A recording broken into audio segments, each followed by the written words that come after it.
Señor, queremos suplicar que tú estés con nosotros en este estudio que hemos estado revisando, Señor, este libro de Apocalipsis. Ha sido un estudio un poco lento porque vamos poco a poco, pero queremos, Señor, que tú alimentes nuestro corazón y nuestra mente y que nos hagas entender el significado, Señor, de lo que tú mandaste a través de Juan para nosotros, para las iglesias de aquel tiempo y para nosotros. Y al hacerlo que podamos también, Señor, alabarte, tener elementos de alabarte y de tener la esperanza de saber que un día iremos contigo para siempre. Gracias, Señor, por este tiempo, por este estudio, lo ponemos en tus manos y te pedimos que estés con aquellos que no pueden venir por alguna causa, alguna razón, y que también, Señor, apresures la llegada de aquellos que seguramente vienen en camino. Gracias, Padre. Gracias por este tiempo en el nombre de Jesús. Amén. Muy bien. Capítulo 1, versículos 9 hasta el 20. Está larga la sección. Es muy posible que no terminemos hoy. Es una sección muy larga. Tiene una gran complejidad esta sección. Una gran complejidad. Pero vamos a tratar de avanzar lo más posible, deteniéndonos lo necesario para que no desperdiciemos nada, no desperdiciemos absolutamente nada. Este pasaje es como el pastel que uno se come y que quedan las bolsitas y entonces uno quiere seguir hasta que no se come todo, ¿no? Así que no hay bolsitas aquí, pero tenemos que tratar de pescar la mayoría de las ideas que están presentes aquí. Es muy importante estos versículos, muy importantes, porque de alguna manera, ciertamente no es el prólogo del libro, pero de alguna manera marca un poco la ruta hacia donde va el libro y además identifica por fin a las 7 iglesias en las cuales escribe y habla acerca de la visión que tiene Juan, lo ubica en Patmos. Y luego entonces también habla acerca de la ubicación del Hijo del Hombre, cómo se llama, habla acerca de su vestimenta, habla acerca de su apariencia, habla acerca también de su ubicación y cómo es su voz, ¿no? Cómo es su voz y finalmente su posesión. Estas cosas las vamos a ver. Quizá solamente lleguemos hasta el verso 16 y siendo muy arriesgados al dejar atrás algunas cosas, ¿no? Pero vamos a tratar de ir casi verso por verso y palabra por palabra o frase por frase para que no nos perdamos nada. Antes hacemos una recapitulación muy breve y ciertamente no hay examen, ciertamente no lo hay, ¿no? Pero claro, ¿no? O sea, dio miedo la cosa, ¿no? Pero sí vamos a preguntar acerca de algunas cosas que vimos en el pasado, porque no nos podemos quedar con el asunto de lo pasado, no recordarlo, porque siempre recapitular es una manera pedagógica de aprender, ¿no? La repetición es pedagógica, entonces viene bien repetir de vez en cuando. Hablábamos la semana pasada de un atributo de Dios que está justo en la Biblia, en los versículos anteriores, y específicamente en los versículos número 4 y número 8, ¿no? Que empieza con una frase y termina con la misma frase. Esta sección empieza con el que es, que era y el que ha de venir. En el 4 y en el 8 repite la misma idea, ¿no? En el 8 lo dice: yo soy el alfa y el omega, principio y fin, dice el Señor, el que es y que era y que ha de venir, el Todopoderoso, ¿no? Está encerrada esta sección en este concepto de el que es, el que era y el que ha de venir. Pero para eso, como queremos ir en un estudio serio de este asunto, no lo podemos pasar por alto, y hablé acerca de un atributo no comunicable o un atributo incomunicable que contempla estas expresiones, estas y otras, ¿no? de la Biblia, ¿no? Pero de un atributo pues incomunicable. Hablábamos acerca de los atributos y dijimos que había comunicables, no comunicables. Dijimos los comunicables son aquellas cualidades, perfecciones de Dios que las transmite al hombre y que ¿no? nos las pone a nosotros como cualidades, porque somos hechos a su imagen en estas cualidades, y esos atributos tienen que ver, por ejemplo, con la bondad. Dios es bueno, nosotros también. Con la santidad, Dios es santo, nosotros también, ¿no? Con la justicia, Dios es justo, nosotros también. Y la rectitud, Dios es recto, nosotros también. La ira, ¿no? Dios tiene una ira santa, nosotros tenemos una ira no tan santa, pero ahí está como atributo comunicable, aquellos rasgos del carácter de Dios que nos participa y que nosotros tenemos. Cuando pensamos en que somos hechos a su imagen, no estamos hablando de que físicamente, pero somos hechos a su imagen en cuanto a sus atributos comunicables. Pero hablamos de aquellos atributos que tiene Dios en perfección que no son comunicables, es decir, que no nos los presta, no nos los transmite, que bueno que no lo hace.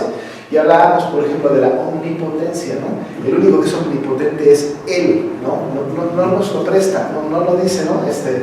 El hombre ha hecho esfuerzos, ¿no? Genera héroes, ¿no? Superman, qué sé yo, todopoderosos, ¿no? No hay manera, no nos los comunica Dios, es algo que es solamente de Él. Y aquí en el versículo 8 Él se refiere como el todopoderoso también, ¿no? Entonces es un atributo no comunicable.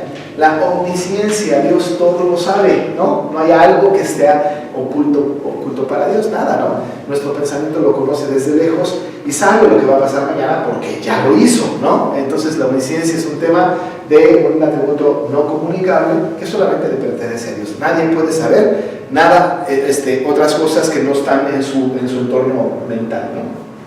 La omnipresencia es otro atributo no comunicable. La omnipresencia es que Dios puede estar en todos lados y al mismo tiempo. No solamente es que esté en todos lados, sino que está en todos lados y al mismo tiempo, ¿no? No es como las mamás que uno dice al final del día, oye, es que estás en todas partes. Sí, pero no al mismo tiempo, ¿no? Sí es cierto, las mamás se multiplican, ¿no? Y están aquí, y parece que no, nada se les escapa, ¿no? Pero no al mismo tiempo. Y Dios sí, ¿no? Está en todas partes y al mismo tiempo. Recordamos al apóstol Pablo cuando habla acerca de la resurrección de Cristo, él dice, y se le apareció a más de 500 a la vez, ¿no? Y después al final dice, y a mí como un abortivo, no sé si se acuerdan de 1 Corintios 15, hablar de la resurrección, él dice, ¿no? Y se le apareció a Pedro y a Jacobo y a los apóstoles y no sé cuánto, ¿no? Y a 500 personas a la vez, porque habló acerca de su omnipresencia, a todos y a la vez, ¿no? Él estaba en todos. No significa que los 500 estaban juntos en un lugar, pudo haber sido que estuvo dispersa esta gente y que el Señor les apareció a cada quien, ¿no? Así que entonces el atributo de la omnipresencia es un atributo incomunicable. Y la infinitud, por ejemplo, ¿no? Dios es infinito. Nosotros, sí nos vamos a morir un día, ¿no? Nos vamos a acabar. Tuvimos un principio, sí, efectivamente, y vamos a tener un fin, por eso somos finitos. Dios no tiene un principio, no tiene un fin. Pero aquí hay un atributo que es que estamos viendo, ¿no? Y que di una definición, pero dije cuál era este atributo.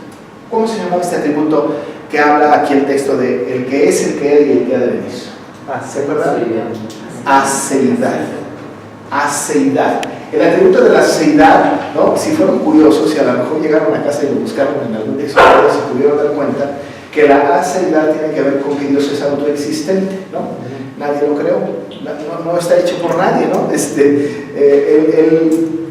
Dijimos un pasito atrás de Génesis 1:1, no había nada en el sentido de las cosas que están vistas, ¿no? Pero estaba Dios, ¿no? A él nadie lo hizo. Ese es un conocimiento suprarracional como la mayoría de los atributos no comunicables, ¿no? El conocimiento suprarracional es un conocimiento que no podemos encontrar respuesta por la razón, ¿no? No hay una analogía, ¿no? En el mundo donde digamos, claro, aceidad como, pues no hay manera. No hay un ejemplo, no hay un parámetro, no hay un precedente, ¿no? El único que tiene el atributo de la aceidad es Dios, porque Él es el único autoexistente. Ustedes y yo no somos autoexistentes. No decidimos existir por nosotros mismos, no somos autogestionantes en el sentido de que voy a hacer, ¿no? No, al contrario, la Biblia nos pone abajo de Dios, ¿no? El Salmo 100 dice, Dios nos hizo y no nosotros a nosotros mismos. Eso dice el Salmo 100, en el versículo 3, ¿no? Pueblo suyo somos y ovejas de su prado. Entonces, sí somos así, pero Dios no, a Dios nadie le hizo, nadie le creó, existe desde siempre, ¿no?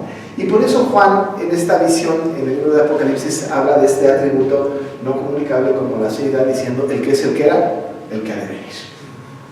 Fue antes, es ahora, será por siempre. Nadie lo creó, no fue creado en un momento, no se le ocurrió a nadie, no fue una creación de la mente humana, Él es autoexistente por todo el tiempo, yo soy, ¿no? El Señor dijo esto, yo soy el que soy, yo me causo a mí mismo, ¿no? Maravillosa cosa, porque decíamos la semana pasada que estamos hablando de que este Dios que mandó el mensaje en esta escala, ¿no? de primero a uno, luego a otro, ¿no? Que Dios a Jesucristo, de Jesucristo a sus santos por medio de su ángel, que le dijo a Juan que nos dijera a nosotros, ¿no? Se revela así, ¿no? Y tenemos nosotros una plena seguridad, absoluta seguridad y gran esperanza de que el Señor al final del tiempo, como ya lo estudiamos la semana pasada, nos llevará o al final del tiempo o en la temporalidad de cada uno de nosotros, ¿no? Moriremos un día, iremos a la presencia del Señor, ¿no? Y no estamos hablando de escatología, sino de la teología del Apocalipsis, ¿no? En eso nos quedamos, en el tema de que vendrá el Señor en las nubes, y algunos van a estar muy felices, otros lo lamentarán, ¿no? Otros la van a pasar muy mal, ¿no? Pero nosotros vamos a estar dichosos en la venida del Señor, porque estaremos con Él por los siglos de los siglos, ¿no? Además nos hizo un reino de reyes y sacerdotes, en fin, tenemos una maravillosa identidad, y yo predicaba el domingo pasado justo de esta identidad que tiene el cristiano, ¿no? Lo que nos define, decía yo el domingo, lo que a mí me define es que yo soy linaje escogido, real sacerdocio, nación santa, pueblo adquirido por Dios. Eso me define, ese soy yo. No me define mi carrera, mi profesión, mis logros, mi reputación, ¿no? Mi estirpe, mi sangre, ¿no? Lo que me define es que soy este pueblo, ¿no? Muy bien, de ahí entonces brincamos a estos versículos del 9 al 20, y casi estoy seguro de que nos tomará esta y otra, si no es que una tercera, para que vayamos, ¿no? Con toda calma en la reflexión de este texto que es un banquete maravilloso, ¿no? Que además necesitamos estudiar, que lo necesitamos revisar nosotros, que somos este pueblo al cual implícitamente le está escribiendo Juan esta maravillosa carta, ¿no? Porque está, como dijimos la semana pasada, como una forma epistolar, ¿no? De escribir estas índices. Muy bien, dice el verso 9, por fin, ahora hay un pronombre personal, ¿no? Ya en el versículo 4 habíamos visto un nombre. En el versículo 4 vimos Juan a las 7 iglesias y nos quedó claro. Pero ahora por fin va a haber un pronombre personal de la primera persona, singular yo, ¿no? No haremos una exégesis de esto porque está súper conocido la palabra, pero ahí hay un tema interesante porque él está afirmando que él tuvo una misión. Él va a hablar de que tuvo una misión y se va a identificar ahora un poco más de lo que ha hecho, porque va a hablar acerca de las tribulaciones que va a ser copartícipe con aquellos creyentes del reino, del cual también va a ser copartícipe con aquellos, y también de la permanencia o la perseverancia con Cristo, que también es copartícipe con ellos, ¿no? Pero se identifica, dice, yo, Juan, ya dijimos quién es este Juan, lo platicamos la semana pasada, sabemos que era el discípulo amado, el hermano de Jacob, el hijo de Zebedeo, el más cercano de Jesús, dice él, que escribió después de Pablo en gran parte del Nuevo Testamento. Dice, yo Juan, vuestro hermano, y copartícipe vuestro, ¿no? Vuestro hermano, dice él, y copartícipe, ¿no? Vuestro hermano es muy interesante porque él acostumbra a decirle a todos hijitos.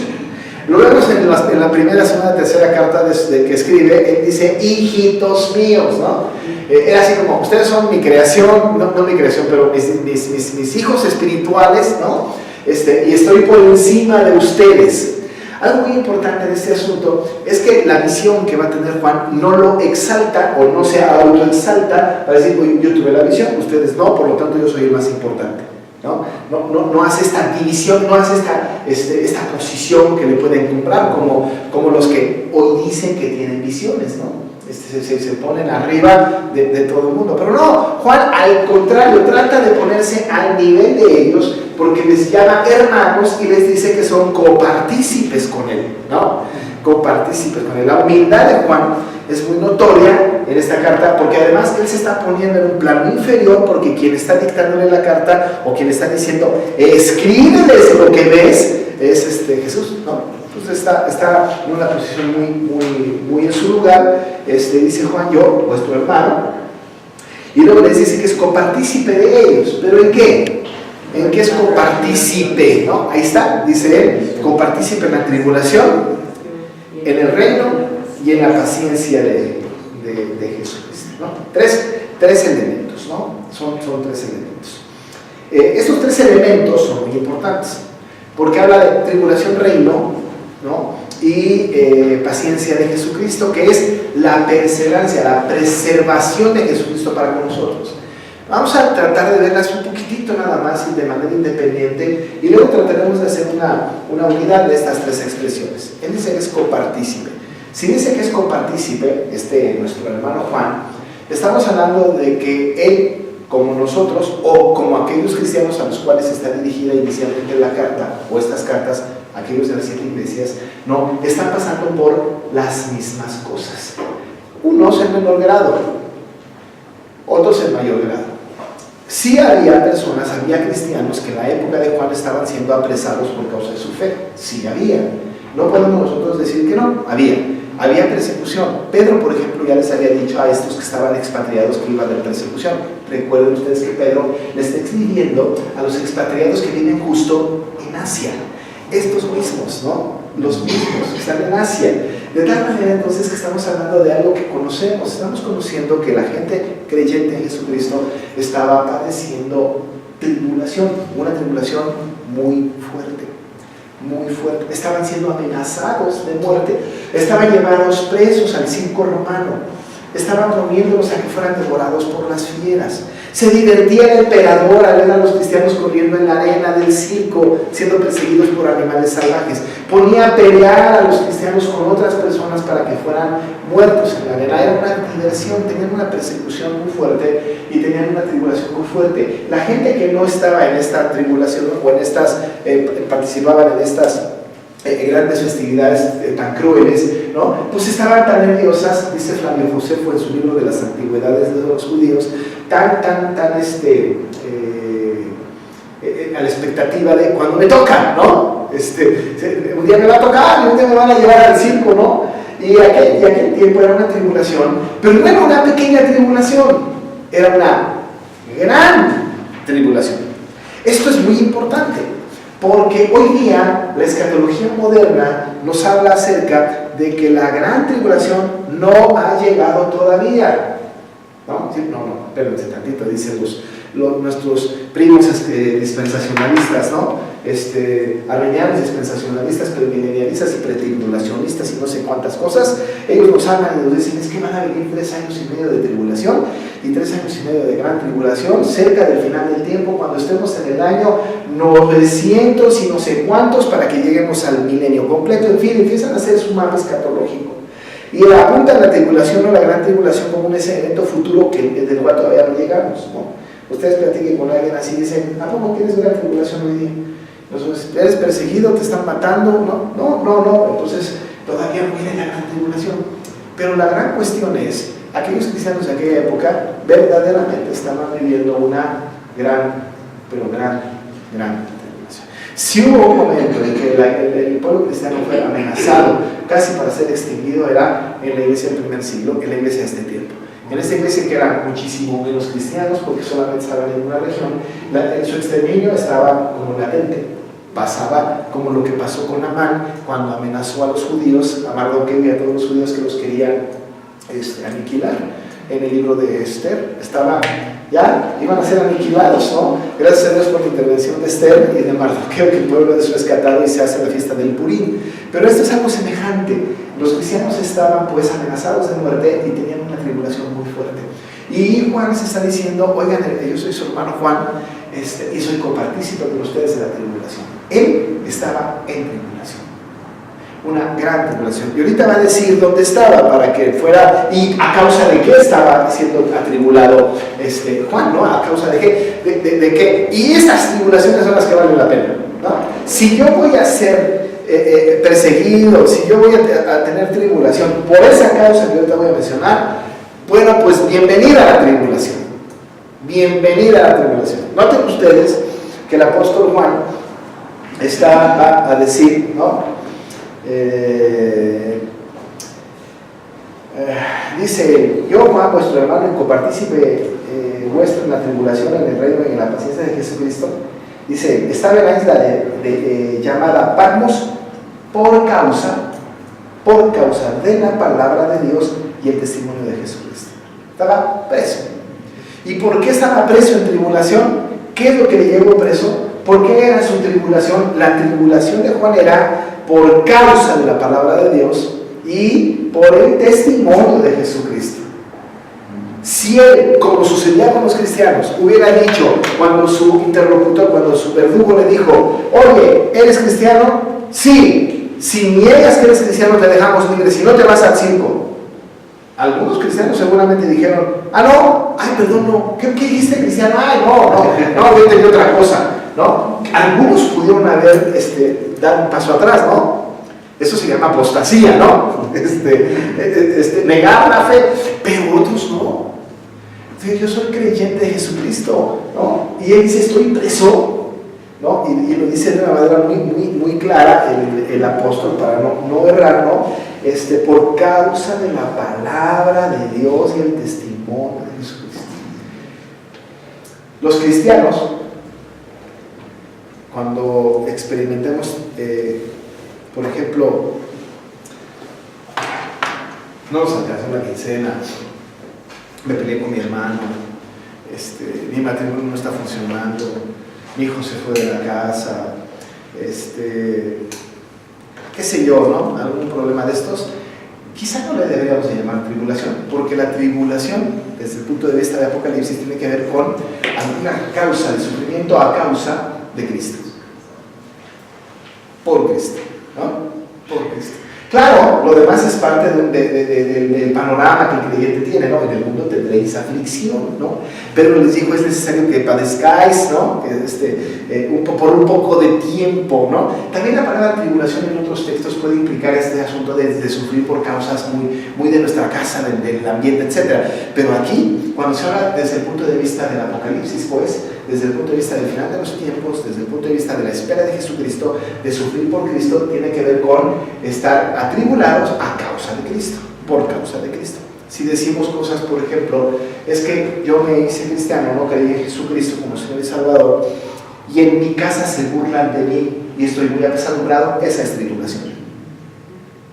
Porque bien pudiese decir a esa persona: estoy siendo atribulado o atribulada, ¿no? Por causa de la palabra de Dios y del testimonio de Jesucristo. Esto sí es tribulación. Ahora, vamos a vivir, o se ha vivido en la historia de la humanidad, algunos eventos de esta tribulación por causa de la palabra y del testimonio de Jesús. Se ha vivido. Ahí. Más adelante, también. Y más adelante, también. ¿Significa que ya no lo vamos a vivir? Sí, lo vamos a vivir. Seguiremos siendo atribulados por eso. Pero entonces Juan está diciendo que su hermano copartícipe de ellos en la tribulación por causa de la palabra de Dios y del testimonio de Jesucristo. Pero además, es copartícipe en el reino, ¿no? Es copartícipe en la tribulación y es copartícipe en el reino. ¿Dónde está el reino? Esa es una pregunta que vale la pena tratar de contestar, para ver si sabemos dónde está el reino. ¿Dónde estará el reino? Hablamos del reino de Dios, o el reino de los cielos incluso. ¿Dónde lo ubicamos geográficamente? Pues normalmente pensamos que es en el cielo, ¿no? Cuando decimos en el cielo o en el reino de Dios, pero yo creo que el reino de Dios es todo. ¿Todo qué? Toda su creación es parte de su reino, y donde Él está también es su reino. Ok, y cuando dice Pablo a los Efesios que habla acerca del reino del príncipe del aire, el cual opera en los hijos de desobediencia, estamos hablando de un reino de Satanás. Sí. Entonces estamos en un reino, y si vamos con lo que dice mi hermano, vivimos en un reino completo. Y si toda la tierra, como dice el reino, si fuera el reino, ¿qué haríamos con pasajes como este? Ahora, ¿el reino es físico o espiritual? Es espiritual. El reino del cual está hablando. No, estamos aprendiendo, ¿no? Sí. Está bien que nos equivoquemos y que participemos, pero ¿cómo sería? Puede ser una transición entre lo físico y lo espiritual, porque finalmente el cristiano vive en el reino, porque vive en contacto con el Señor, vive en contacto con el Espíritu Santo, y entonces se va formando para poder llegar ya finalmente al reino de Dios, pero de manera espiritual, no de manera física. Ok. Sí, es cierto. Pero entonces, ¿qué? Finalmente, entonces tenemos el reino como un asunto espiritual o físico. Ya necesitamos algo, ¿no? Pues somos peregrinos aquí. Somos peregrinos. Esa es una cosa importante. No solamente esto, sino además nosotros afirmamos con toda seguridad que nuestra ciudadanía está en los cielos, ¿no es cierto? Ahí está. ¿Dónde está nuestro rey? En los cielos. Por supuesto que Él es plenipotenciario, ¿no? Dice el Salmo 24: de Jehová es la tierra y su plenitud, el mundo y los que en él habitan. Háganme algo, ¿no? Porque Él afirmó sobre los mares y la afirmó sobre los mares y la afirmó sobre los ríos, ¿no? Y a quién entrará en el templo de Jehová, quien está en su lugar santo, etcétera, el Salmo 24. Pero Él es plenipotenciario, es dueño de todas las cosas, desde luego que sí. Pero cuando hablamos del reino, tenemos que recordar, por ejemplo, que el Señor Jesús vino, ¿no? Y dijo: el reino de los cielos ha llegado, ¿no? Hubo una inauguración del reino. El reino tiene un carácter espiritual, no físico, tiene un carácter espiritual, tendrá un carácter físico cuando estemos en la presencia del Señor en la Nueva Jerusalén, ¿no? Allá sí que estaremos, porque estará el Rey y estaremos nosotros ahí. De hecho, la visión de Juan tiene esta implicación. En la visión de Juan, el capítulo 4 y 5, habla del que está sentado en el trono, y desde luego que implica un reino, ¿no? Si hay alguien, sentado en el trono, es un rey, y si es un rey, hay un reino. Digo, como que la lógica es esa, ¿no? Así que nosotros estamos hablando de un reino. Sigue siendo para nosotros Dios sigue siendo rey, ¿no? Él es el rey, aunque todavía no vayamos a su presencia, Él es el rey, Él reina.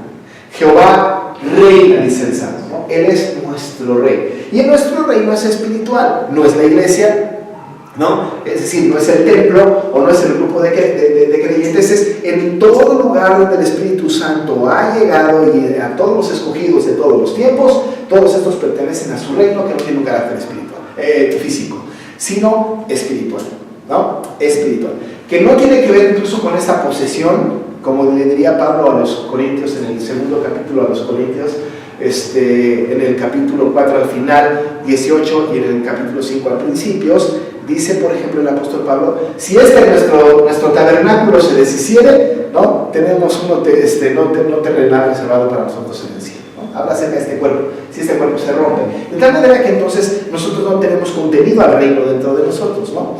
Nosotros somos partícipes del reino espiritual, porque somos nosotros parte del pueblo elegido de Dios y que disfrutamos de sus bendiciones y de sus promesas. Pero este cuerpo, ¿no? se perecerá, ¿no? Incluso Pablo, en ese mismo pasaje que les digo, dice: aunque nuestro hombre exterior se va desgastando, el interior se va renovando día con día, ¿no? El reino, pues, es este. Cuando dice Juan que somos copartícipes con Él de la tribulación y el reino, está hablando acerca entonces de que nosotros, aún a la distancia, estamos siendo partícipes del mismo rey, ¿no? Es el mismo rey. Ustedes están allá en Palestina, están pero más bien en Asia, ¿no? Yo estoy en Patmos, pero somos copartícipes del mismo rey. No es Nerón, no es Domiciano nuestro rey, ¿no? Nuestro rey es el que está en los cielos, y somos copartícipes de ese reino, aunque nuestro cuerpo se desgaste, aunque vivamos en Roma, aunque el gobierno actual sea romano, somos ciudadanos del reino. El evangelista Mateo tiene mucho esto, ¿no? El rey, cuando cita a Jesús, el reino de los cielos es semejante a, y dice un montón de parábolas del reino, ¿no? Para que nos demos una idea de cómo es el reino. Pero entonces somos copartícipes, dice Juan, con él, con nuestro hermano Juan, de la tribulación en el reino y en la paciencia de Jesucristo. En la paciencia de Jesucristo. La paciencia de Jesucristo tiene que ver con su preservación para con el hombre. Porque dice la Biblia, ¿no?, que Dios no quiere que ninguno perezca, sino que todos procedan al arrepentimiento. Él es paciente para con todos, dice, ¿no? Desde luego que tenemos que ubicar en todos, porque todos es todos sus elegidos, ¿no? De todos sus elegidos Él es paciente, ¿no? Es paciente para esperar hasta que el último convertido entre a redil. De hecho, el Señor Jesús le dijo a su Padre: no perderé ninguno de los que me diste, ¿no? Hablando, por ejemplo, de la oveja, ¿no? Que de las 100 ovejas, si se queda una, regresa hasta por una, ¿no? De las ovejas, porque Él es paciente, en la paciencia de Jesucristo. De alguna manera, en este mensaje encriptado que tiene Apocalipsis, les está diciendo: oigan, son elegidos, no se preocupen, Jesús es paciente. Y somos copartícipes de eso, de la paciencia de Jesucristo, de la tribulación, de su reino, de su paciencia. Una cosa linda, ¿no? Esto alimenta el corazón porque llega a la distancia. A nosotros, por ejemplo, claro que sí. Claro, porque nosotros sabemos que hay tribulación, que somos parte de su reino y que el Señor es paciente. Y a pesar de los pesares, al final del tiempo, nos iremos a la presencia del Señor con Él, ¿no? Entonces Juan dice él: soy su hermano y soy copartícipe de estas cosas hermosas que dan seguridad, ¿no? Que dan seguridad. Y les dice esto para que se sientan bien, porque luego les va a hablar acerca de algo que hoy día se oiría como: está loco este cuate. Porque si hoy día alguien nos dice esto, que está en el versículo 10, diríamos: pero depende de cómo lo digamos y de en qué sentido lo digamos. Dice Juan: yo, y casi dice, y no otro, yo, y no un grupo de nosotros, ¿no? Yo estaba en el Espíritu en el día del Señor, y oí detrás de mí una gran voz como de trompeta. Dice él: yo, insisto, yo y no otro, no nosotros, no un grupo de personas, yo. Y yo estaba, no estaba en una reunión, no estaba en un culto, ¿no es cierto? No estaba en un culto de avivamiento, estaba en Patmos, preso. Sí, seguramente una ¿cómo se llama? Domiciliario, Arresto domiciliario. ¿Cómo se llama? Arresto domiciliario, ¿no? Y quizá con cierta libertad, pero pues en una isla preso, ¿no? Y sabemos esto porque atrás en el versículo 9 ya lo dijo, ¿no? Dice: estaba en la isla llamada Patmos por causa de la palabra de Dios. Estaba preso en Patmos, en la isla, y ahí se mandaban a los presos. Bueno, dice: estaba yo, entendemos que estaba él ahí solo, sin más nadie. ¿A quién le presumía su misión del Espíritu? Pues a nadie. ¿A quién pudiese decir: no, hombre, yo sueño cosas y veo visiones? Pues a nadie, ¿no? Pero ciertamente tampoco pudiese llegar literatura a él para que le informara acerca de asuntos que Dios tenía para con él. Ni tampoco pudo haber llegado un profeta de otro lado para comunicarle una verdad bíblica. Tuvo que haber a fuerza una comunicación directa entre Dios y Juan para recibir un mensaje a este hombre que estaba preso en Patmos, ¿no? Justamente. Dice: pues yo estaba en el Espíritu en el día del Señor. Entiéndase, domingo. El día del Señor es domingo.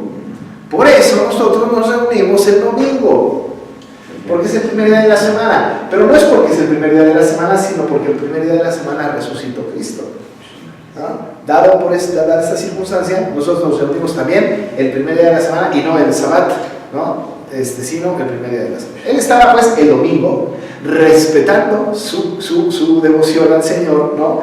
Y además dice que estaba en el Espíritu. Por primera y única vez en el libro de Apocalipsis se va a hablar acerca de alguien del Nuevo Testamento que va a tener una visión en una especie de éxtasis, ¿no? En una especie de éxtasis. no significa que a partir de Juan todos los creyentes tendrán este éxtasis o estas visiones.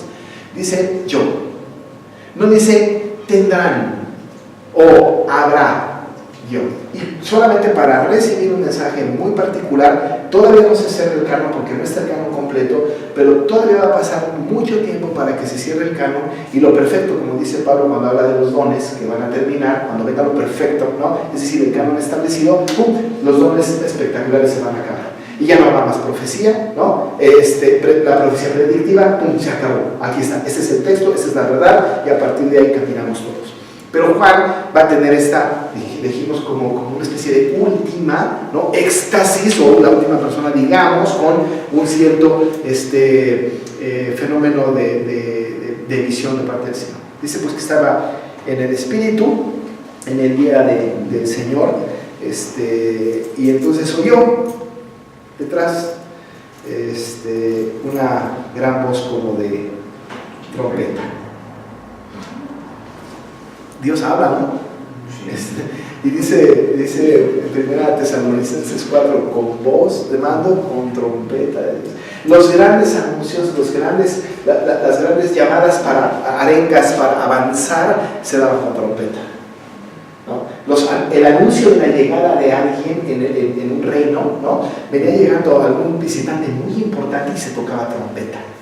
Está llegando alguien, el rey de Salem, está llegando el rey de no sé dónde, ¿no? No se tocaba trompeta, la trompeta anunciaba, ¿no?, la llegada de un ser muy, muy, muy importante. Por eso Pablo a los tesalonicenses habla de la venida de Jesús con voz de mando y con trompeta de Dios, ¿no?, anunciando como heraldo la trompeta, la venida del Señor. Y aquí dice Juan que estaba detrás de él una voz como de trompeta, anunciando desde luego, no quizás su venida ahora en este momento, pero soy yo. Y él lo tiene que identificar como algo que viene de Cristo, ¿no? Entonces viene como una voz, gran voz como de trompeta, que decía. Ahora, suena interesante, ¿no? Voy a hacer un paréntesis aquí muy rápido porque hay una señora que se llama, no sé qué, de Castellanos. Su esposo se llama César Castellanos, que son los inventores de este negocio multinivel que se llama G12, ¿no? Qué bueno que ustedes no saben de eso, pero son los que tienen unos famosos pre-encuentros, encuentros, post-encuentros, ¿no? Y, con Jesús. Con Jesús, encuentros con Jesús. Y son perversos, esos son malos. Hacen ejercicios de regresiones y son dañinos con ganas. Pero una de las cosas que dijo esta señora fue que un día el Señor le dio la posibilidad de interpretar al saxofón, y no de interpretarlo, de tocarlo, sino que ella escuchó el saxofón y el saxofón tomó la forma o la voz de Dios, y a través de la música del saxofón Dios le dijo a ella que le dijera a la iglesia algo. El saxofón, Dios me está diciendo en la voz del saxofón que yo les diga, y entonces comunicó la verdad. Y la verdad era muy interesante, la verdad que ella comunicó, porque la verdad que ella comunicó fue: el saxofón me está diciendo que le hagan caso a mi marido, ¿no? Si Dios me dijo en la voz del saxofón que ustedes tienen que, le dio a él la herencia de las naciones y cosas de esta naturaleza, perverso.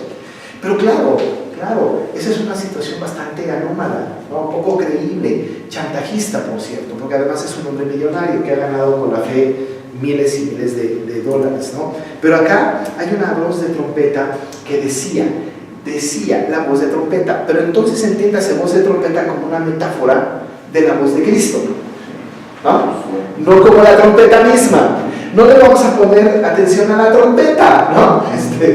No es la trompeta la valiosa. Acuérdense que el mensaje está encriptado, ¿no? Está escondido. Y lo que Juan está queriendo decir es, con voz de trompeta, ¡Jesús!, ¿no? La gente tiene que decir, ¡es Jesús! ¡Es Cristo!, ¿no? Miré hacia atrás y escuché una voz hacia atrás con voz de trompeta, ¡es Cristo!, ¿no? Tiene que ser así como. Y además, aquí uno tiene que saber que es Cristo, pero lo que añade él, lo confirma. Lo que añade Juan, lo confirma, porque dice que decía, ¿no? Yo soy el alfa y la omega, el primero y el último. Ya nos lo dijo en el versículo 8, ¿no? O sea, ya como está claro. Pero ahora está escribiendo, ¿no?, a estas iglesias, y les dice, les va a decir, ¿no?, que esta voz de trompeta, que es una metáfora para Cristo, ¿no? Él dice: yo soy el alfa y el omega. Ya sabemos que alfa es la primera letra del alfabeto y omega es la última letra del alfabeto, por lo tanto habla de un principio y un fin, sin romper con su aceidad, ¿no? Sin romper con su aceidad. Y luego dice el primero y el último, que es una especie de paralelismo sinónimo. ¿Se acuerdan que hablamos de los paralelismos? El paralelismo sinónimo es tener dos ideas, ¿no?, iguales, dichas de dos maneras diferentes, ¿no? Cuando le dices a la esposa o al esposo: te amo, te quiero, te adoro, qué sé yo, estamos diciendo lo mismo, ¿no? Con palabras sinónimas, ¿no? Así está diciendo ahorita Juan, ¿no? Alfa y omega, primero y último. Es una especie de paralelismo sinónimo. Acuérdense que hay figuras interesantes del lenguaje aquí. Y le dice: que tiene voz de trompeta, que ya supimos ahora que es Cristo, y aunque no está nombrado aquí Jesús todavía en este versículo 11, ¿no?, de quien habló, ¿no?, dice entonces Cristo: escribe un libro, lo que ves, y envíalo a las 7 iglesias que están en Asia. Escribe un libro, lo que ves. Nosotros tenemos el libro de Apocalipsis, ¿no?, que es el último libro de la Biblia. Este es el libro que mandó a escribir. No la Biblia completa, desde luego, ¿no?, porque la Biblia completa lleva muchos años. Pero este libro, Apocalipsis, le dice a Juan: escribe en un libro, el Apocalipsis. ¿Y qué es lo que va a escribir? No lo que te voy a dictar. Dice: escribe, a ver, 2 puntos. Queridas iglesias de Asia, 2 puntos. No fue un dictado, no fue algo que Juan recibió como palabra por palabra. Lo que hizo, o lo que Dios le mandó a hacer, es que escribiera en un libro lo que veía, ¿no? Dice el texto de una manera muy, muy interesante: escribe en un libro lo que ves y envíalo a las 7 iglesias que están en Asia. Es posible, lo más seguro es que conforme iba recibiendo revelación de lo que veía, iba escribiendo. O sea, no se tardó, ¿no? Lo iba escribiendo. No tiene un lenguaje atropellado el libro, no tiene un lenguaje sin sentido el libro. Interesante que la visión que él tuvo, empezó a tener la visión y empezó a escribir lo que era en la visión. Por supuesto, el Espíritu Santo tiene mucho que ver en la escritura también. Él es el inspirador, ¿no? Él es el autor intelectual, digamos. El autor material es Juan, pero el intelectual es el Espíritu Santo, que seguramente inspiró a Juan para que escribiera de una manera, en el paralelismo progresivo que hemos visto, de una manera muy ordenada lo que vio. Y claro, tiene que ver con el mensaje y la visión que el Señor le dio, ¿no? Le dio para ver, ¿no? Y él va a ver una visión. Ahora, nosotros sabemos, ya lo vimos en el pasado, que el número 7 es muy importante, ¿no es cierto? Muy bien, bueno, pues esta es la primera de 7 visiones. Es la primera de 7 visiones. Está en la lección que tenemos, ¿no? De hecho, aquí empieza la clase, aquí está es la primera de 7 visiones. Ya vimos la primera de las 7 bienaventuranzas, ¿se acuerdan? Bienaventurado el que los oye, ¿no? Las palabras de esta profecía, dijimos en el verso 3. Pero ahora tenemos el inicio de la primera de las 7 visiones. Esta es la primera visión, ¿no? Luego va a seguir la del capítulo 4, que es maravillosa, que es el trono de Dios y los 7 sellos. Luego la del capítulo 8 al 11, los 7 ángeles que tocan las trompetas. Y luego del 12:1 al 14:20, los aspectos de lucha y salvación, la visión que tiene. Y luego del capítulo 15 al 16, la visión de las 7 copas del juicio. Y luego de los capítulos 17 al 19, la victoria para Cristo. Y la visión del 20 al 22, el nuevo cielo y nueva tierra, ¿no? Que también en ese paralelismo progresivo se nota su avance. Su avance hasta el nuevo cielo y la nueva tierra. Y estas van a ser 7 visiones. Fue de tal manera la visión que tiene Juan de todas estas cosas, que incluso él en un momento dado llega a formar parte, ¿no? A formar parte de su propia visión. Señor, no hay nadie digno para desatar tus sellos. Pues él estaba en éxtasis, ¿no? Se involucra con su visión, ¿no? Pero participa en su visión. Algunos comentaristas que quieren desacreditar a Juan dicen que estaba medio tocado, ¿no?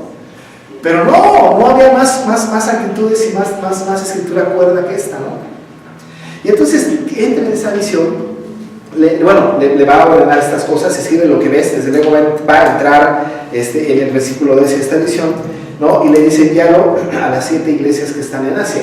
Otra vez, ya sabemos, 7 es el número de la perfección, de la comprensión de los conceptos universales. Así que hemos de considerar que estas 7 iglesias son receptoras de este mensaje, pero implícitamente alcanza a todas las iglesias de todos los tiempos. Sí, sí me gustaría agregar entre paréntesis, ¿no?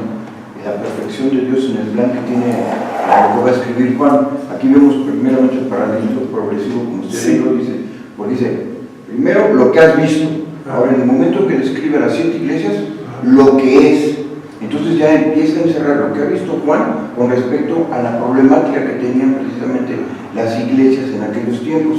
Primeramente, como usted bien nos mencionó, persecución por parte de Domiciano, ¿no? Sí. Entonces, inclusive se menciona que Juan, el primer punto en donde llegó antes de escribir, era precisamente a la iglesia de Éfeso.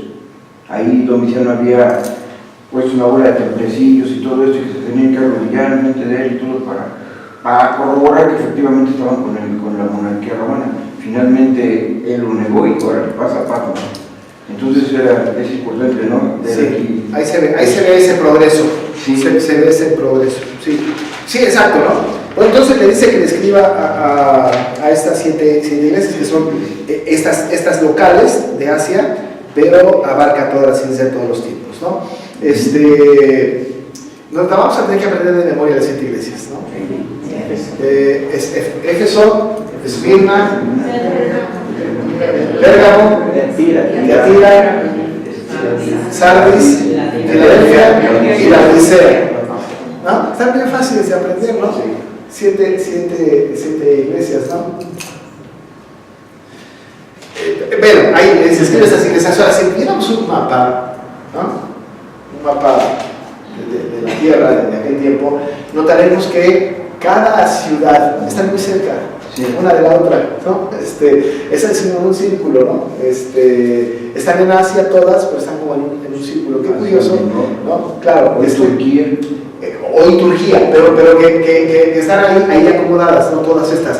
La gran pregunta es, ¿por qué no le digo escribe a las iglesias que están en Palestina? Porque ahí empezó el Evangelio, ¿no?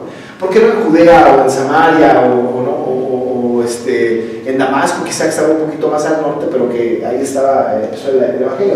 ¿Por qué no en Jerusalén, en donde estaba la iglesia madre, donde Jacobo fue el pastor más, el presidente, digamos, del presbiterio de aquella época, ¿no? Y estaban la mayoría de los apóstoles, porque ustedes recuerdan que en la persecución, cuando sale una causa de la persecución de Esteban, los apóstoles se quedan. Los apóstoles se quedan en Jerusalén, ¿no? Pues no les dice que les escriban a los de Jerusalén, porque los que están siendo perseguidos son los dispersos, los que salieron por la persecución y que estaban ahí, y además más cerca del imperio todavía, ¿no? Entonces, independientemente de esto, alcanza a todas las iglesias de ese tiempo y de todos los tiempos. Voy a averiguar si esta carta llegó, porque no puedo decirlo con seguridad, a las iglesias de Damasco quizá, o de Tarso posiblemente, o de Jerusalén, ¿no? No lo sé. De Antioquía, ya en Asia, no lo sé siquiera, ¿no? Iconio, Listra, Derbe, no lo sé, pero las que estaban en Asia Menor sí que llegó el asunto. No sé si llegó, por ejemplo, a las iglesias de la Europa de aquel tiempo, ¿no? De Macedonia, los corintios, los filipenses, los tesalonicenses, los colosenses, no lo sé. Pero a estos sí, ¿no? A estos de Asia sí que les llegó y va a haber un mensaje para todos ellos, ¿no? Bueno, escribe lo que ves y envíalo a las 7 iglesias, y Juan se puso a escribir, ¿no? Y dice entonces el verso 12, y volví Me volví para ver la voz que hablaba conmigo y vuelto vi 7 candeleros de oro. Dice que se volvió para ver a alguien y vio algo, ¿no? Se volvió para ver a alguien y vio algo. En ese momento, luego va a tener una visión maravillosa de Jesús. Maravillosa, ¿no? Vamos a contar, las voy a leer para disfrutarlo, ¿no? Él dice, me volví para ver la voz que hablaba conmigo y vuelto vi 7 candeleros de oro. Hasta ahorita, nosotros que estamos leyendo la Apocalipsis, no sabemos qué son estos candeleros. Ya sabemos, ¿no? Porque ya leemos Apocalipsis, pero hasta ahorita no sabemos. Hagamos que nosotros sabemos, ¿no? Y en medio de los 7 candeleros, a uno, semejante al Hijo del Hombre, vestido de una ropa que llegaba hasta los pies y ceñido por el pecho con un cinto de oro. Su cabeza y sus cabellos eran blancos como blanca lana, como nieve, sus ojos como llama de fuego, sus pies semejantes al bronce bruñido, refulgente como un horno, y su voz como estruendo de muchas aguas. Tenía en su diestra 7 estrellas, de su boca salía una espada aguda de 2 filos, y su rostro era como el sol cuando resplandece en su fuerza. Cuando le vi, caí como muerto a sus pies, y él puso su diestra sobre mí, diciéndome, no temas, soy yo, el primero y el último. Estábamos hablando de Cristo, ¿no? Estamos hablando de Cristo. ¿Qué visión tan majestuosa tuvo Juan de Jesús, ¿no? En estos versículos del 12 al 16, ¿no? Vamos a tratar de contemplar, de ver en esta visión su ubicación, su vestimenta, su apariencia, su voz y su posesión. De hecho, lo que vamos a hacer es que lo vamos a ver, lo vamos a hacer como una especie de ejercicio, porque normalmente yo digiero todo, ¿no? Yo lo estudio, yo lo preparo, yo se los doy, pero ahora vamos a tratar de descubrirlo juntos, ¿no? Es una buena tarea, ¿no? Es una tarea buena, que yo les dije, vamos a ver dónde encontramos esto, y entonces lo ubicamos, ¿no? Como juntos. ¿Les parece bien? De todas maneras no hay alternativa. La ventaja de ser el maestro es que el maestro dice lo que se va a hacer. Tenemos entonces 5 elementos, del 12 al 16, que trataremos de encontrar: su ubicación, su vestimenta, su apariencia, su voz, su posesión. ¿Lo quieren que se los repita? Yo sé que algunos lo aprenden de memoria, otros muy atinados o anotan, ¿no? Pero su ubicación, su vestimenta, su apariencia, su voz, su posesión.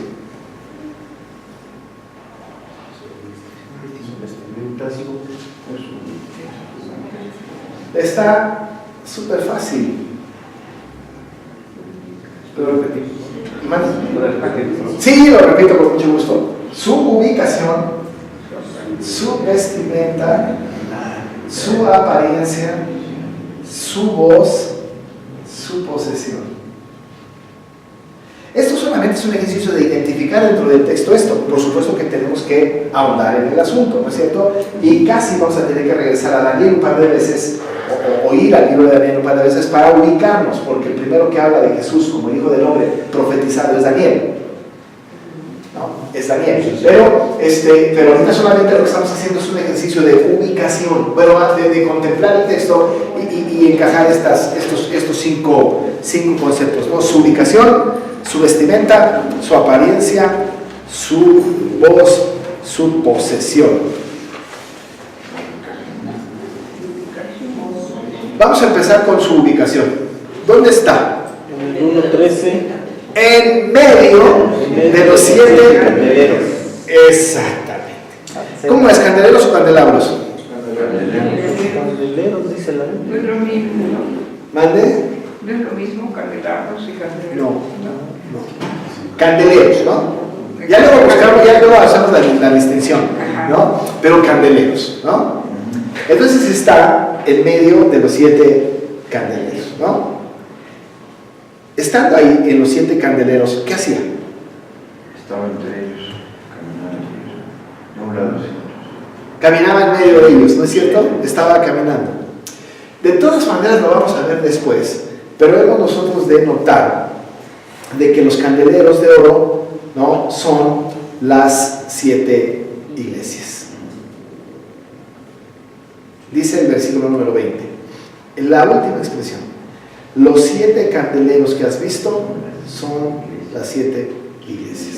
Los 7 estrellas, los 7 ángeles. Entonces hay 7 ahí, ¿no? 7 candeleros que son las 7 iglesias. Quizá cada una de los candeleros representaba una iglesia y cada uno de los picos de los candeleros representaba una iglesia.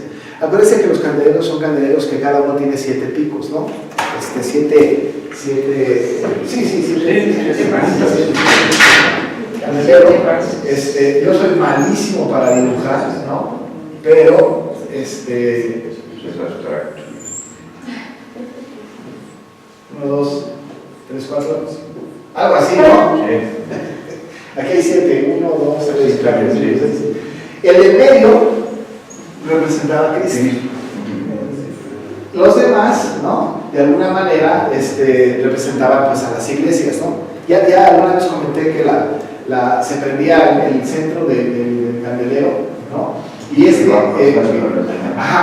las prendía, ¿no?, como en una especie de no sé cómo se llama eso físicamente, como vasos comunicantes o en serie, no sé cómo decir, pero ustedes entienden más de eso, ¿no? Entonces estaba ubicado en medio de los 7 candeleros, lo cual habla de que estaba en medio de todas las iglesias. Interesante, lo vamos a ver con más detalle la semana que entra, pero él está moviéndose alrededor de las iglesias, es un Dios activo, ¿no? No es pasivo. No es un Cristo que esté a la distancia revisando el negocio. Él está involucrado, activamente caminando en medio de los 7 candeleros, ¿no? Eso. Como con una continuidad. Sí, permanente. Se queda ahí. En cambio, activo, que está constantemente y siempre trabajando sin descansar. Hasta el día de hoy. Y así seguirá hasta el final de los tiempos, ¿no? Muy bien, esa es la ubicación, ¿no es cierto? Estamos hablando de que el Hijo del Hombre, que ya dijimos que es Jesús, ¿no? Está en medio de las iglesias, ¿no? De los candeleros. Esa es su ubicación, muy bien. Su vestimenta. Hasta los pies. Sí, pero ¿dónde encontramos eso? En el versículo 13. En el 13, ¿no? En el 13 encontramos también su ubicación, ¿no? Y en el mismo 13 encontramos su vestimenta. ¿Cómo estaba vestido, hermana? Una ropa que llegaba hasta los pies. Ajá, ok. Y ceñido en el pecho con un cinto de oro. Ok, muy bien, sí, ahí está su vestimenta, ¿no? Este ejemplo de vestimenta lo vamos a revisar ya después, en la semana que entra, porque es más, lean de una vez para la semana que entra Daniel 7 y Daniel 10, porque ahí vamos a encontrar un poco esta imagen de la vestimenta de Jesús, ¿no? De hecho, tenemos que concluir que la vestimenta que Jesús porta es la vestimenta de un sumo sacerdote. ¿Se acuerdan cómo Hebreos habla de Jesús? Como el gran sumo sacerdote, ¿no? Y la vestimenta de esta visión que tiene Juan del Hijo del Hombre es como de sumo sacerdote, ¿no? Muy bien, esa es la vestimenta. Su apariencia.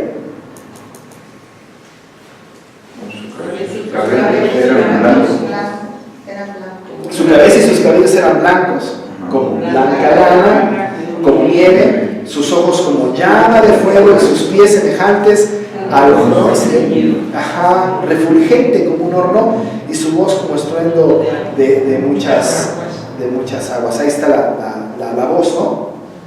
Pero ahí tenemos otra vez la apariencia, ¿no? La apariencia del Señor, que va a reflejar santidad, omnipotencia y omnipresencia y juicio, que lo vamos a ver, y también tenemos que revisarlo a la luz de Daniel 7, ¿no? Su voz. Sí, su voz, dice el 15, como estruendo de muchas aguas. ¿Qué le pertenece? Su posesión.